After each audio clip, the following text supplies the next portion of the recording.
Olá, iniciamos o nosso podcast Palavras na Mesa. Eu sou Denise, supervisora escolar, diretora do Cinesp, sou uma mulher branca, de cabelos castanhos, estou usando óculos e com uma camisa cor de laranja. Gostaria de agora passar a palavra para o meu colega de mesa, de podcast e de diretoria, o Douglas. Olá a todas, todos, mais um programa. Meu nome é Douglas Eduardo, supervisor escolar, também diretor do Cinesp. Eu sou um homem com cabelos castanhos escuros, branco, com uma camisa azul claro com listras brancas e barba também no rosto. E estamos tendo a honra e o prazer de termos aqui a professora doutora Tereza Adrião, com um assunto que está sendo muito discutido esses tempos e mais agora, né? Não só aqui no Brasil, mas no mundo inteiro. E a gente queria que a professora se apresentasse, falasse um pouco sobre sua carreira, a vida acadêmica e sobre a questão que nós vamos discutir, que é a privatização e a financiarização. Bem, bom dia, né? Bom dia, boa tarde, boa noite, não sei a que horas as pessoas vão olhar, assistir.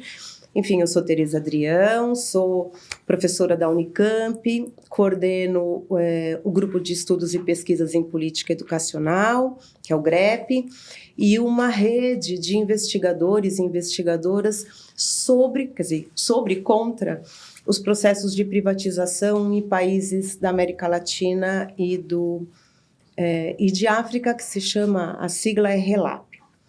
Eu sou uma mulher de meia idade, já fiz 60, tenho os cabelos quase brancos, estou de roupa branca, sou branca e é isso. E agradeço muito essa oportunidade. Tem uma coisa, a minha trajetória profissional teve início na Prefeitura de São Paulo, né? Eu fui professora de educação infantil aqui, ingressei em 1983, muitos e muitas dos que escutam nem existiam. E fiquei até 98. Aí eu saí da prefeitura para assumir. Eu era diretora de escola, não tive competência, porque não é brincadeira, toda vez eu insisto isso, né? Realmente exige um perfil que eu não tenho, mas eu saí da prefeitura como diretora de escola de ensino fundamental. E aí ingressei na universidade. Mas o diálogo com a educação básica nunca parou. Certo. Professora, por que, na sua opinião, o governo ele tenta privatizar as escolas? Qual a intencionalidade disso? O que está embutido por trás dessa ação de privatização? Posso dar um passinho atrás? Pode, para claro. Falar um pouquinho sobre o conceito de privatização, né? Para a gente poder entender que, como disse o Douglas, é um movimento que é global, né? Não é nem só ocidental. Então, a gente entende o processo de privatização da educação como todos os processos de desresponsabilização do Estado, do poder público, com relação à oferta e à manutenção da educação, especialmente a educação obrigatória, gente, porque a educação obrigatória ainda não está formalmente, em termos de... Bom, apesar que agora a gente está numa conjuntura especialmente complicada com relação às mudanças que a gente tem vivido em função do atual governo estadunidense. Mas, voltando à educação obrigatória, ela não integra o conjunto de ações passíveis ou de serviços passíveis de serem comercializados no âmbito da OMC, diferente do ensino superior ou da educação à distância, que já é tratado como um serviço a ser comercializado entre países. Mesmo assim, a educação obrigatória tem sido, no mundo, um objeto de disputa por parte de interesses privados. Perfeito. E por que a gente chama de privatização e não de parcerias? ou de parceria porque está público-privada. sendo tão usado parceria público-privada no Brasil inteiro, e às vezes pode gerar certa dúvida. Exatamente, e confusão, porque parceria tem a ideia de que as relações são equânimes, os interesses são equivalentes, mas não. O processo de privatização é um processo de desresponsabilização do Estado e de catapultar, né, os interesses privados, não só os mercantis, não só os comerciais. Porque quando a gente passa as escolas, por exemplo, para organizações sem fins lucrativos ou religiosas, os interesses também são privados, né? Não são públicos. Então, por quê? Né? Por que os governos têm se dirigido ou têm optado por esse tipo de desresponsabilização? Então, a gente tem aí, desde os 90, uma orientação global pautada numa narrativa de austeridade fiscal, né?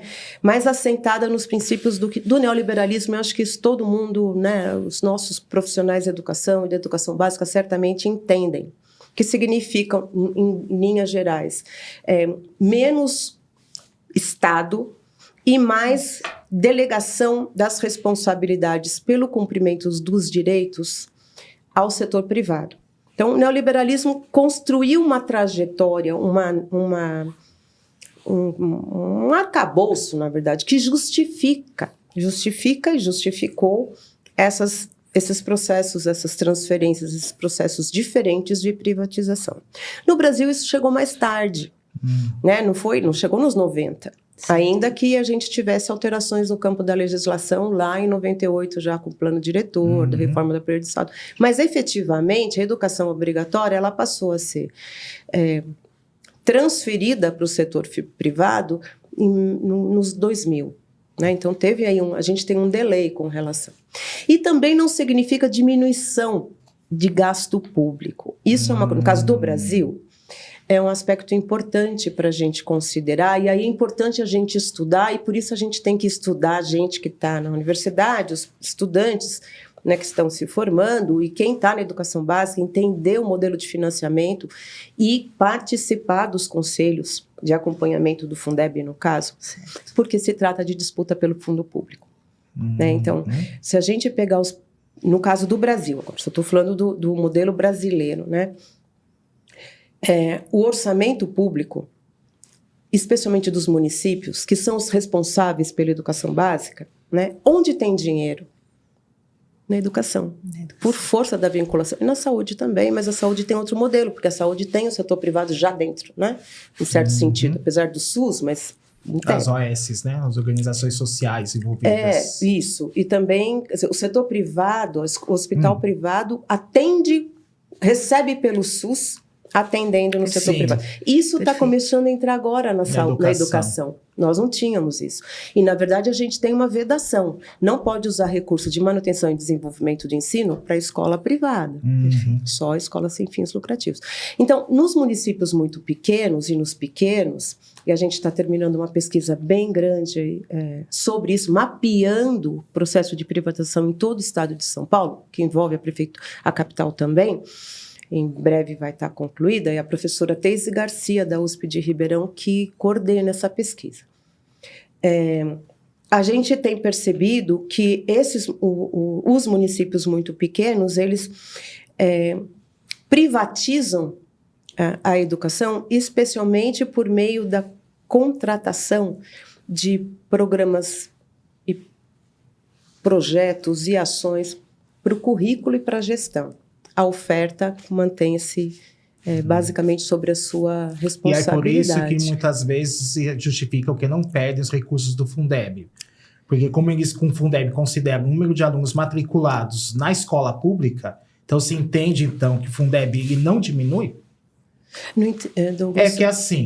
É que há um risco também, quando se fala em privatização, a questão do Fundeb. Claro, o Fundeb, sim. Que a professora colocou.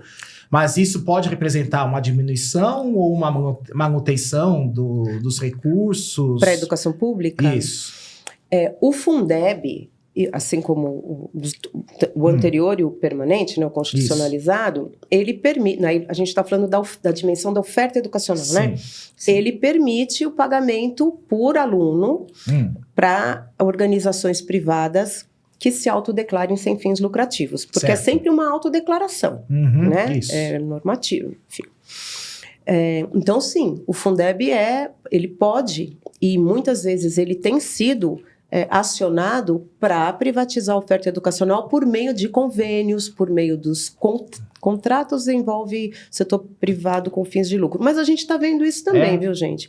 O aumento de pagamento de bolsas de estudos em escolas privadas lucrativas, mas que integram um processo, um edital de seleção pelas prefeituras. Acho que São Paulo está chegando a um modelo assim, não sei, Campinas tem, certo. Piracicaba, Hortolândia, na nossa região tem bastante. Em São Paulo tem o termo de fomento, né, que fala. Termo de fomento. Termo de fomento, isso. Ah, sim, com o liceu. Com o liceu. Que eu não sei, que deve ser considerado. Então, só que eu não sei se ali é dinheiro do Fundeb. Aí isso seria... Então, essas coisas que a gente precisa olhar, entendeu? E são detalhes, né? São detalhes que são importantes, né? Não são apenas detalhes. São importantes. Mas, de qualquer forma, é um bom exemplo. É isso mesmo. O poder, de qualquer forma, é recurso público que está sendo dirigido a uma organização privada, ainda que sem fins de lucro, porque o liceu se definia assim.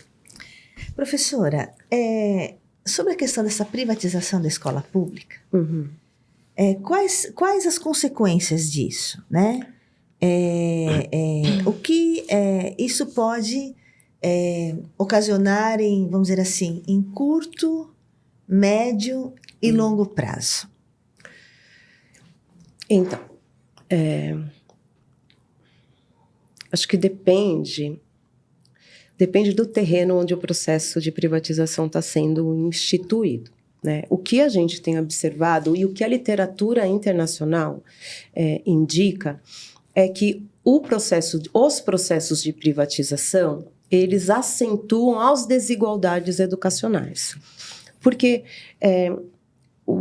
veja, e a privatização, independentemente da dimensão, porque você pode ter, a gente, para entender o fenômeno e poder, inclusive, se contrapor e criar estratégias de resistência, porque a gente tem feito muito isso, notas de repúdio, a gente faz uma certa incidência, né?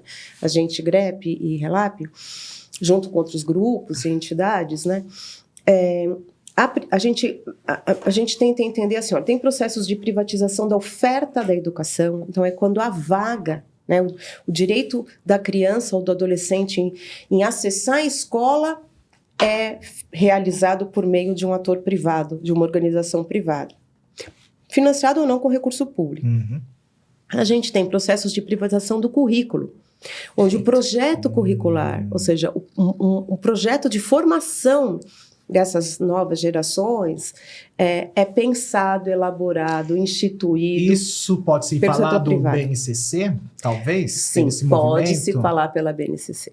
Né? A BNCC é um bom exemplo de como um modelo de currículo nacional foi operado, pensado com o apoio do governamental, né? De forma articulada, mas pensado por organizações privadas. Né? E junto, né, professora, a toda uma plataforma de currículo, nós temos associado uma plataforma de formação de educadores. Exatamente. Né? Exatamente. Então essas plataformas que chegam, essas formações iguais para padronizadas para todos os professores, isso. Como se o fazer das escolas, o fazer dos professores estivessem todos padronizados, né? Uma coisa prescrita e como se isso fosse resolver todos os problemas ali da escola em termos de processo ensino-aprendizado. Né? E como se fosse possível, né, Denise? Como se fosse possível. Como se fosse possível, porque eu acho, né, assim, de uma ignorância pensar que é possível padronizar os processos de ensino e aprendizagem E pior ainda, relacionar esses processos de padronização, aquilo que um pouquinho a gente estava conversando antes, a expectativas de desempenho, a resultados equivalentes, se o ponto de partida pode ser profundamente desigual, que é a tua pergunta inicial. Perfeito. Bom, como é que o processo de privatização, quais são as consequências? Por que ele pode acelerar ou aprofundar processos de desigualdade? Porque, pensa, se a empresa ou a escola ou, sei lá, a organização privada que recebe por desempenho, por que ela vai ficar com um estudante que demanda mais investimento ou que exige mais do profissional e que, aparentemente, num modelo de avaliação padronizada, ele não chega, né, na expectativa. Não fica. Né? Exclui. E exclui também os profissionais que não se adequem. Né? Então, esse outro lado que você colocou, Denise, da padronização, da atuação, uma expectativa de padronização, porque nunca vai, Sim, nunca vai atingir, acontecer. né? E do controle, né, da padronização e do controle pelos dirigentes escolares, também coloca os dirigentes numa condição fiscal da atuação docente, enfim, inibe justamente aquilo que o discurso desses reformadores, como diz Luiz Carlos de Freitas, diz que quer fazer, né? Que é a inovação, que é a criatividade, que é... Não, né? Quando você padroniza e controla, você engessa. E acho que na atual condição neoliberal que nós vivemos, até uma questão que se fala muito em empreendedorismo. Você tem que vencer por suas capacidades, você que se supere, você e você. Então ficou uma questão acho, mais individual, né? Individualista, na verdade, e está se perdendo a questão do coletivo mesmo. Com certeza. Que nem você até colocou, professor, até questão dos diretores de escola, por exemplo, que sofrem muito com isso, até por esse meio, todo esse processo.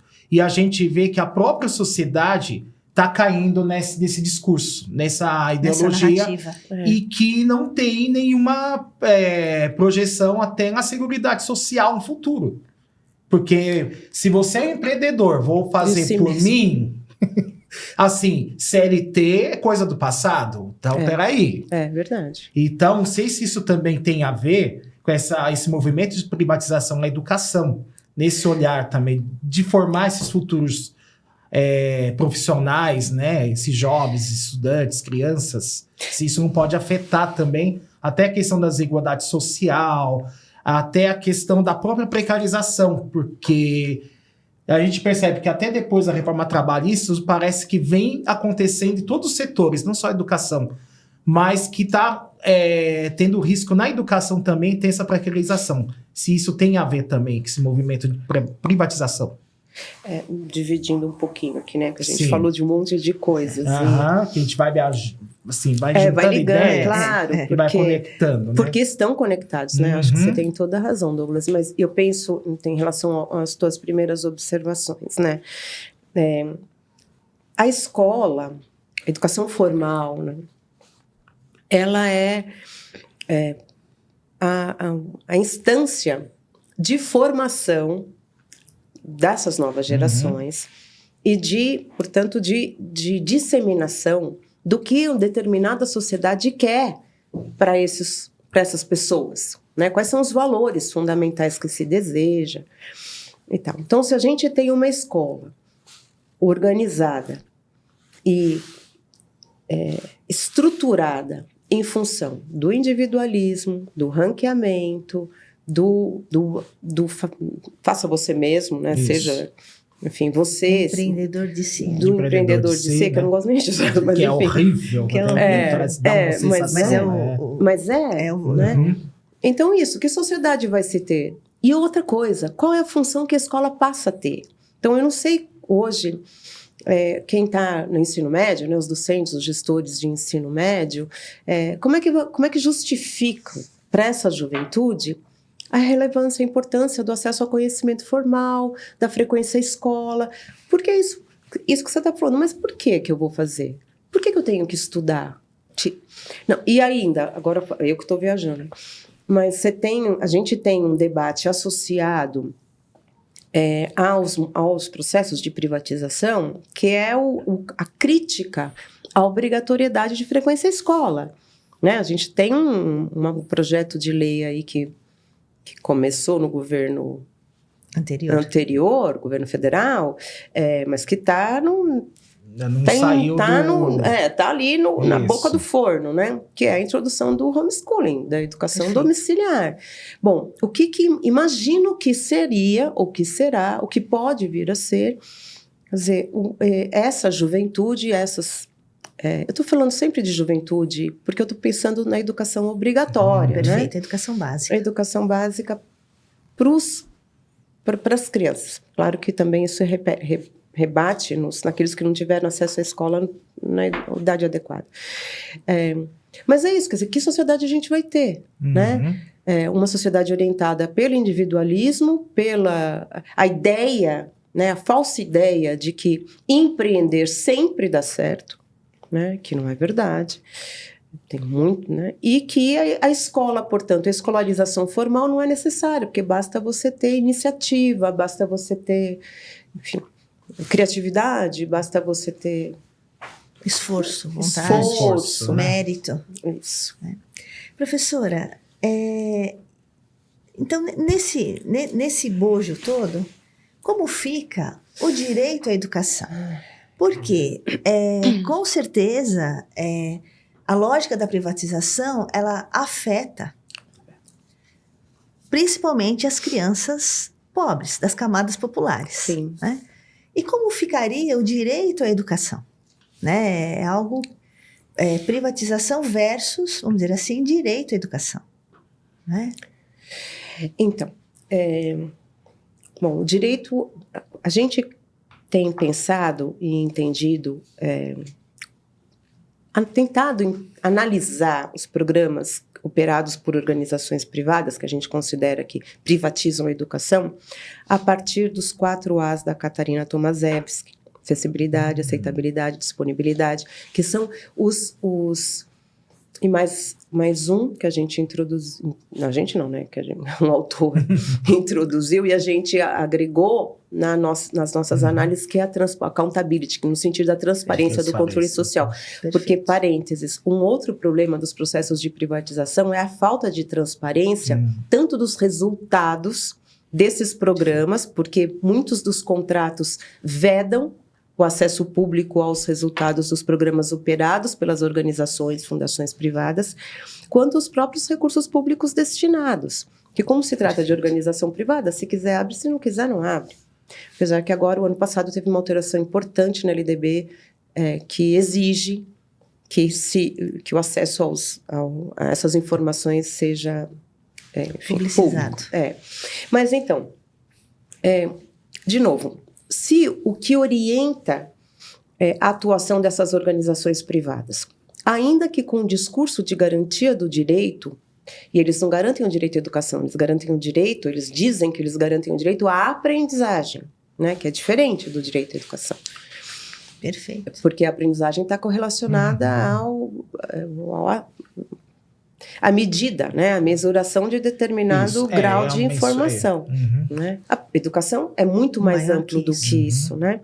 Então, se subordina a atuação o que acontece nas escolas aos interesses dessas organizações privadas, ou como estas organizações privadas concebem o que vem a ser o direito à aprendizagem e não à educação, o direito à educação, no seu sentido mais geral, ele é comprometido. Perfeito. Porque ele não é fruto, inclusive, de um debate público, né? Está público no sentido de estar instituído e sendo acompanhado por profissionais como vocês, gestores, supervisores, de carreira pública, né? Que defendem um projeto universalizante, uma ideia de educação universalizada para todos e para todas.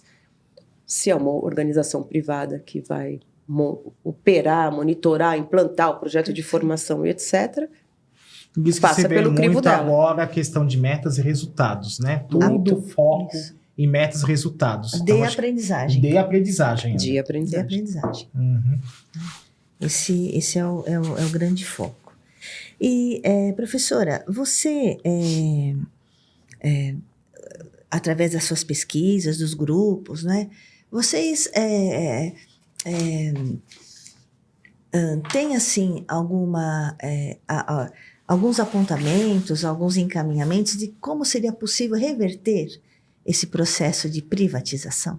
Né? São muitos os processos. Olha, ontem eu estava até conversando com uma pesquisadora lá do grupo de Campinas, que também é uma diretora aposentada da rede municipal, porque eu sei que escolas, veja, não é um processo de reversão, mas é um processo acho que explicita o interesse privado desses programas. Campinas é uma rede grande, né? Uma rede municipal grande e de referência também. E lá tem um programa para a educação infantil, que é a transferência das escolas para organizações privadas. Certo. E o pagamento é por demanda, por aluno. Como está diminuindo a demanda em alguns bairros onde foram construídas essas escolas, porque não tinham demanda, enfim, deu vários problemas, né? Dentre eles, o lugar onde as escolas foram construídas. A demanda é pequena, não vale a pena financeiramente assumir a responsabilidade por essas escolas. Então, a prefeitura está sendo obrigada a colocar um corpo de funcionários, de servidores públicos concursados para gerir e assumir essas escolas. Então, é uma reversão, digamos, que, ao contrário, não como fruto da luta, né, que é necessária, mas explicita o limite do interesse, porque não tem interesse público na atuação dessas organizações, o interesse é privado. Se não tem retorno financeiro, eu não assumo. Agora, objetivamente... Muito interessante. Não, é interessante. E é interessante também conhecer o que está rolando, assim, porque acho que faz parte, formas da gente se contrapor, né, ou de reversão. Eu acho e defendo muito essa articulação universidade com os sindicatos da educação básica. Eu acho que é muito mesmo importante, eu acho que isso potencializa tanto os estudos das universidades quanto a atuação do sindicato, porque, no fundo, a gente está fazendo a mesma coisa, mas, às vezes, conversa pouco. Em instâncias diferentes, né? Em lugares diferentes, exato, mas o objetivo é o mesmo. Então, assim, lá, como no caso de Campinas, a gente tem uma proximidade bem forte, né? A gente conseguiu, especialmente militarização, a gente conseguiu impedir, né? Agora começa a luta de novo, mas... Conseguimos, mas juntos. Naquele momento foi possível. Foi todo mundo junto, né? A universidade, o sindicato, os conselhos, enfim. Mas eu não conheço.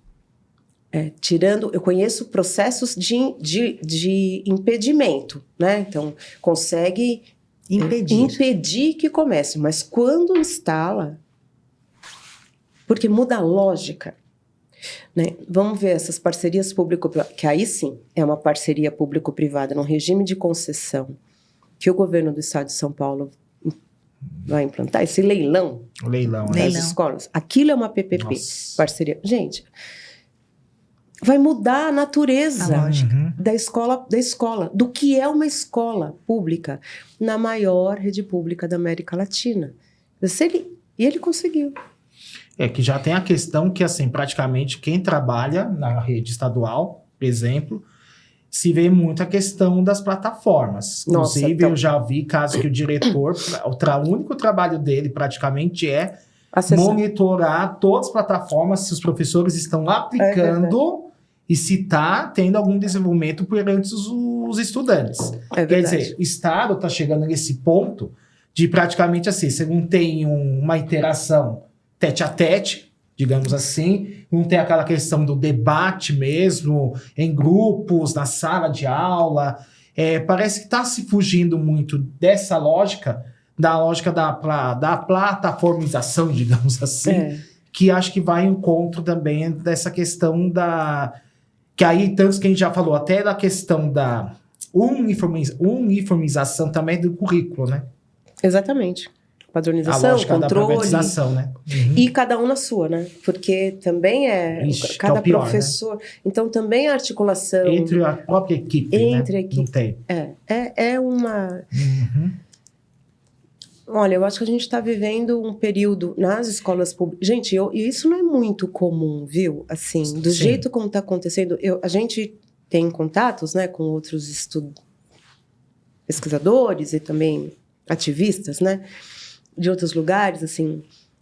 Eu tenho um colega da Universidade de Barcelona que diz assim, o Brasil é o celeiro dessas experiências. No Brasil é que está se fazendo essa introdução generalizada de aplicativos, de plataformas, de ferramentas digitais para fins educacionais e que monitoram, controlam, enfim, o trabalho. Não tem tanto nos outros países. A gente tem, assim, e acho que tem uma questão que para nós é pouco discutida, inclusive nos legislativos, que é a regulação sobre isso. Não a regulação também que está das redes sociais, que é necessário super no mundo.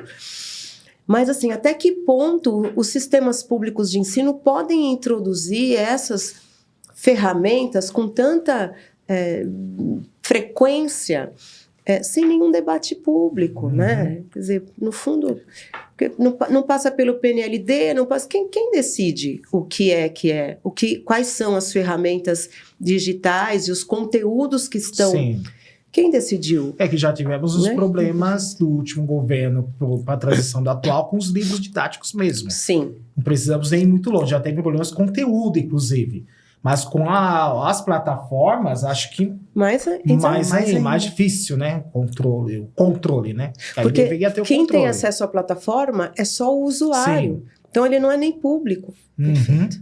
É negócio... Nossa, e lógico que tem interesse privado aí. Não Claro, sem dúvidas, claro. E é interessante, né, professora? Porque, veja, Estado de São Paulo, ele é referência no Brasil. Município de São Paulo. Também. O município de São Paulo, ele é referência para todo o Brasil. Então, o que acontece aqui Sim. é algo que pode inspirar outros lugares e essa lógica aí se expandindo de uma maneira até... muito avassaladora, assim, né? Em termos de escola pública, educação pública no nosso país, né? É interessante quando a professora traz que em outros países internacionais, né? Não há tanto assim, né? Então, não é um modelo que talvez esteja sendo espelhado ou copiado, vamos dizer assim, entre aspas, de outros países. Não, é algo criado dentro aqui dessa lógica mesmo de privatização das escolas, né? Professora, e como que você analisa a influência das redes sociais em todo esse processo? Ai, meu Deus, aí eu já não sei. Eu não sei porque eu nem sei usar direito. Mas isso aparece nas pesquisas? Aparece nas pesquisas? Não, porque eu acho que o nosso olhar, o nosso olhar, né, do nosso grupo, ele é a partir da política pública, né? Então, a gente analisa a política pública. Sim. E a política, ela não passa... Quer dizer, ela passa porque ela está sendo referendada, ela está sendo questionada. Sim. Eu sei que as redes sociais são um campo de debate, de incidência política e pública bastante grande. Mas no caso da análise dos programas ou das ações operadas, né, pelas organizações privadas, a gente ainda não considerou, mas acho que é um negócio que a gente precisa. Nós fizemos, para não dizer que a gente não fez um estudo, eu fiz um estudo com o professor Rui Silva sobre os twitters mas só o Twitter, porque o Twitter permitia, do Instituto Ayrton Senna e da Fundação Lehman, e a gente publicou. Certo. O que eles tuitavam? Mas não era um estudo sobre a rede social, era um estudo sobre a organização privada, né? No caso, o Instituto Ayrton Senna e a Fundação Lehman, o que é que eles reverberavam sobre eles mesmos nas redes sociais, e a gente analisou isso relacionando com o que estava acontecendo do ponto de vista de política educacional no Brasil, né? Mas, então, a gente analisou assim, dessa maneira, mas não o papel das redes sociais nos processos de privatização. Perfeito. Porque a gente sempre fica nessa curiosidade, né? Porque agora a Meta, que é a dona do Facebook e Instagram, já que não coloca mais regra nenhuma quanto a forma e até o conteúdo, que pode ser até, inclusive, conteúdos racistas, preconceituosos e de um extremismo gigante, que tem esse perigo realmente de convencimento fácil com a população.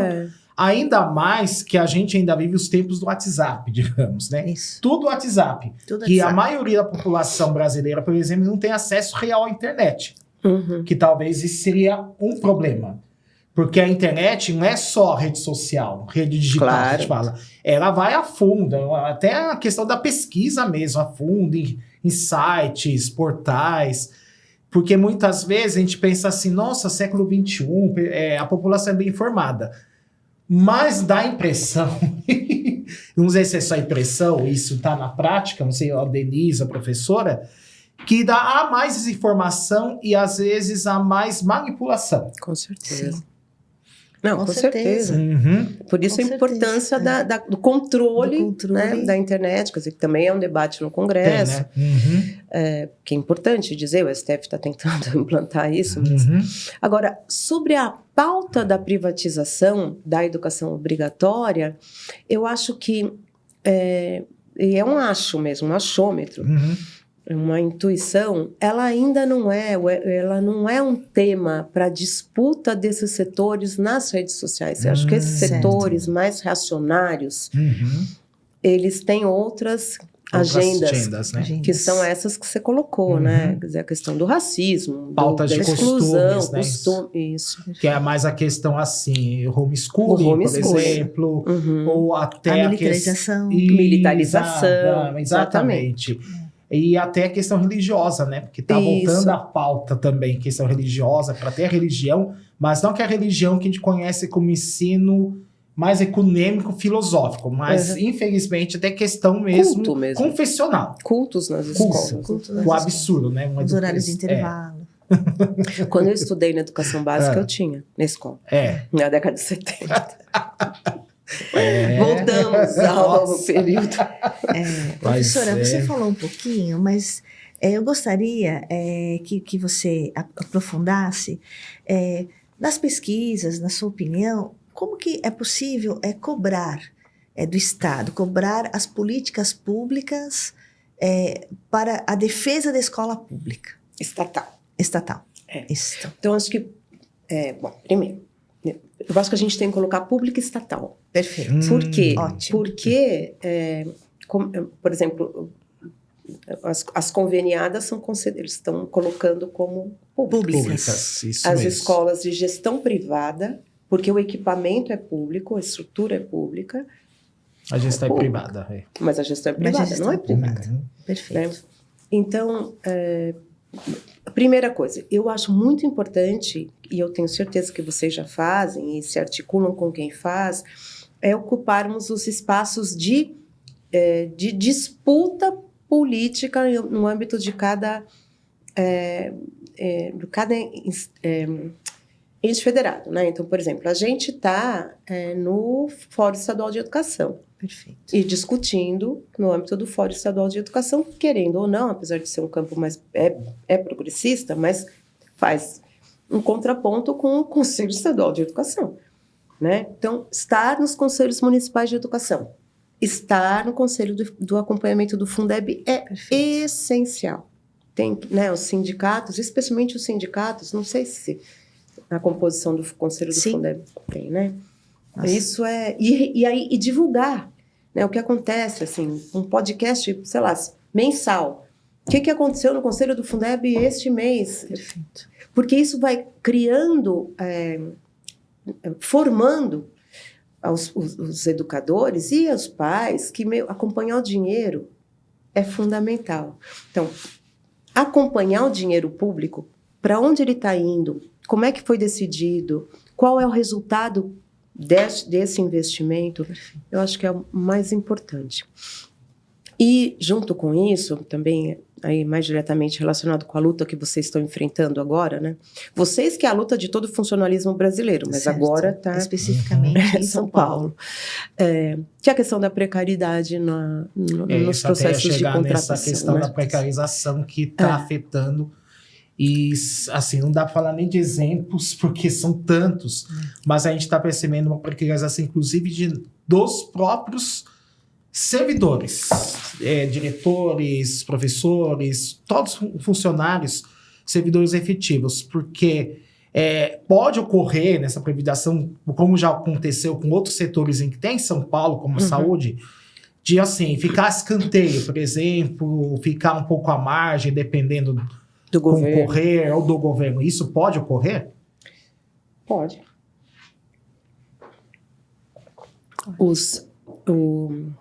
Que assim, só para a gente alinhar aqui um pouco. Primeira coisa, a carreira pública, né, a ideia de que o serviço público ele é uma tarefa de um servidor concursado, portanto, de alguém que presta contas ao público e não ao governante de plantão, essa ideia, ela também tem sido constantemente atacada pela a pseudo-ineficiência disso ou ineficiência daquilo. Na época agora nem me lembro, foi no fim do governo Bolsonaro, eu não lembro agora, realmente, não, eu lembrei. O funcionário de carreira que não cumpriu a ordem lá na época no aeroporto, enfim.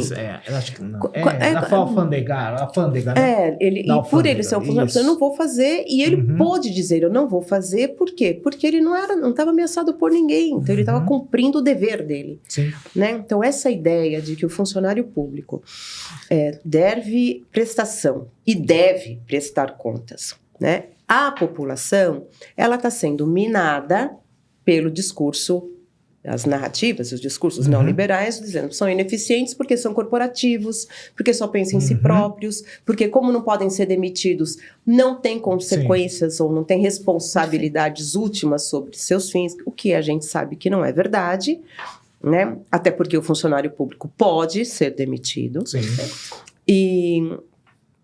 Então, isso vem sendo disseminado. Então, tem uma base, e pela imprensa, né, muito fortemente, a grande imprensa, né? Então, tem uma base aí ideológica já fértil para essa ideia de que não vale a pena você ter profissionais contratados, concursados.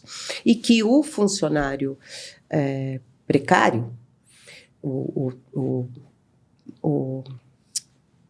selecionado, né? O contratado, o CLT.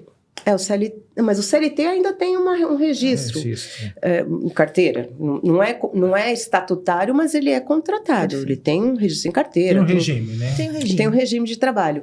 Não, a gente usa o termo que agora me fugiu, mas assim, é o que é precarizado mesmo, né? Tem aqueles contratos intermitentes, depois da reforma trabalhista, que são por horas.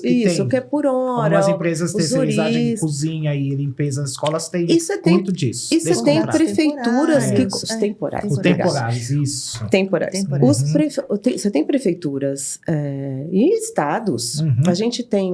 Depois, se vocês quiserem, no site do GREP tem um levantamento que a professora Selma Venco fez até 2018, a gente está atualizando agora, do grau de presença de professores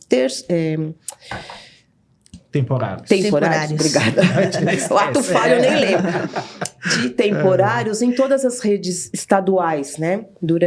Da Lei de Responsabilidade Fiscal até 2018. É muito grande. É mais de 30%, né? Em muitos lugares, em muitos estados, em muitos municípios. Então, há mesmo uma ideia de desprestigiar o que é a atuação docente nas escolas públicas. Aí depois vai dizer, bom, mas a escola pública não é tão boa quanto a escola privada. Não, precariza profundamente, não tem condição de trabalho, não tem... Difícil exigir, né? É extremamente complicado, né, professora?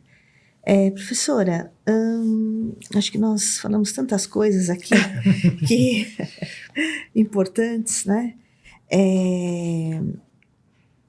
E essa redução, né, do papel do Estado, na garantia dos direitos, né? A educação ela é algo assim fundamental na vida, né, da população.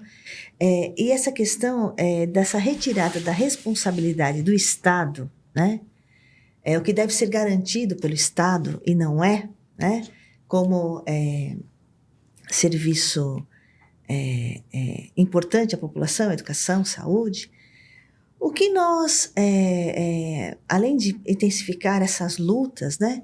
O que mais nós poderíamos estar organizando? Eu penso muito no papel da escola, né? No papel da escola, na escola pública, estatal, né? Essa questão do diretor, da equipe gestora, ter essa participação democrática mesmo, essa gestão democrática, essa aproximação com a comunidade, né? Para nós isso é muito caro. Então, eu queria que você falasse aí um pouquinho sobre isso.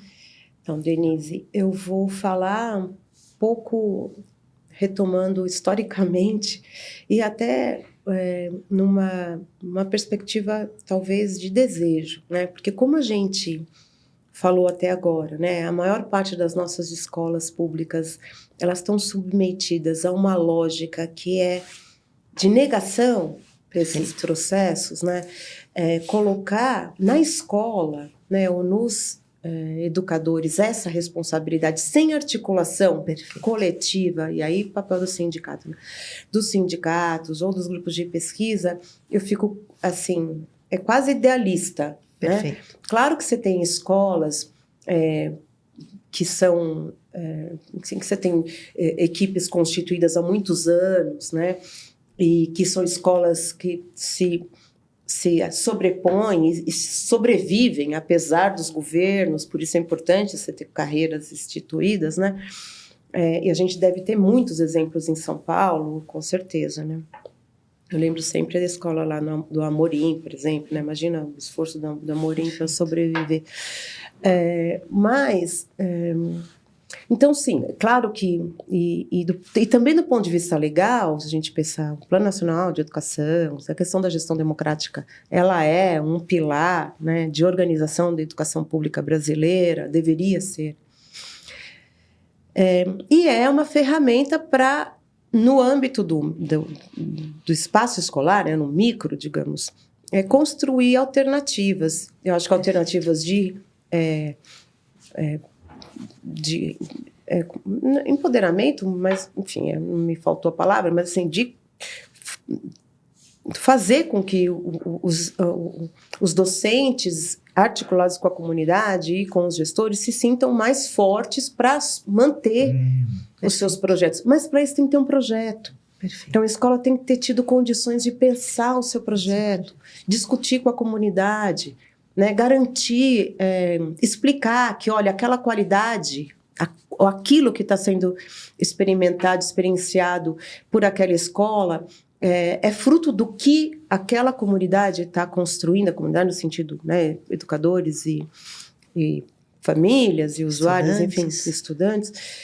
Mas eu vejo muita dificuldade neste processo todo que a gente vem denunciando, né, e se contrapondo, isso acontecer. Por outro lado, eu acho que onde tem, também precisa ser,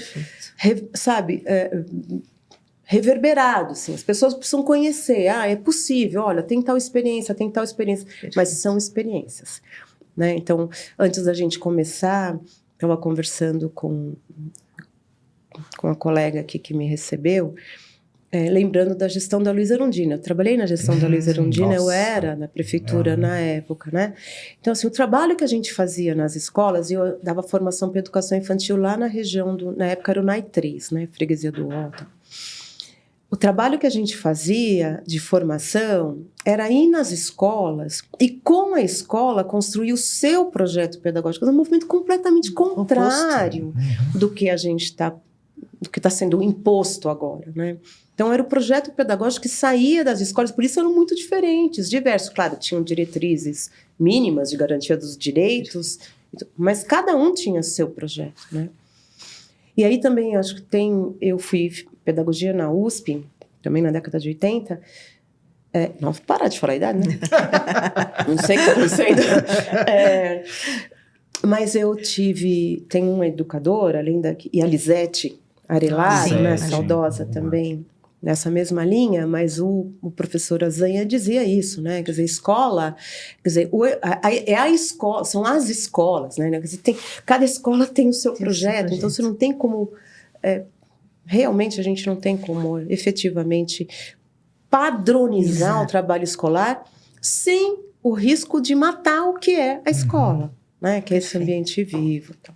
Perfeito. Não sei se... Professora, se a gente pedir então, chegando perto do final, considerações finais, até para justificar que o Cinesp está essa luta constantemente, não só esse ano, campanha salarial, que ainda estamos, tudo, mas isso vem de longe. Aí seria umas palavras finais até para quem estiver nos assistindo, acompanhando pelo YouTube, pelo Spotify ou pelo Deezer.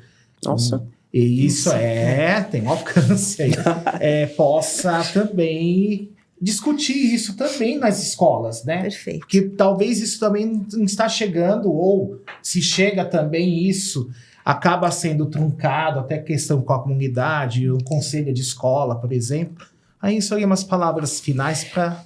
Primeiro, assim, quero agradecer muito a oportunidade, né? E acho que é uma consequência também da oportunidade que tive para conversar no congresso de vocês, né? Com vocês. Sim. E acho importantíssimo o sindicato ter pautado o tema da privatização. Como privatização. E isso... quer dizer, a luta contra os processos de privatização integrarem a agenda de luta por uma escola de qualidade e uma escola organizada de forma democrática, que no fundo é o que vocês estão querendo, né? O que passa pelas reivindicações salariais e de condições de trabalho. Então, cada vez mais eu acho importante divulgar, né, as diferentes maneiras pelas quais os interesses privados que se apresentam como públicos e são capitaneados pelas fundações dos bilionários, né? Então, também isso acho que é importante a gente não esquecer. Quer dizer, para a gente melhorar a educação, para a gente se contrapor aos processos de privatização, tem que taxar as grandes fortunas. Tem que ter um modelo de distribuição de renda que passa pela tributação menos desigual. Então, não adianta o cara vir aqui e oferecer uma doação ou uma benesse se compõe a fatia do 0,01% dos bilionários do Brasil. Então, aproveitei que você me deu, deixa, eu não falei sobre isso, mas eu não queria terminar essa conversa sem dizer isso, né? Quer dizer, nós que estamos na educação pública, e falar isso para os nossos estudantes, explicar isso para as famílias, para as nossas comunidades, o que significa a reforma tributária e o que isso tem a ver conosco, com a educação pública. E o que isso tem a ver na luta, com a relação disso como estratégia de luta contra os processos de privatização.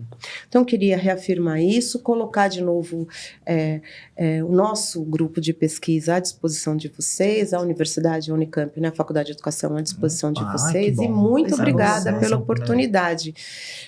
Espero ter entendido. Nós que agradecemos. Um prazer esse diálogo. E esperamos estarem em muitos diálogos em parceria com você, com o grupo de pesquisa. Né? É importantíssima essa contribuição, né, que você trouxe hoje, professora. E nós só temos a agradecer em nome de toda a diretoria do Cinesp. Obrigada, gente. Obrigado. Obrigada. Obrigadão.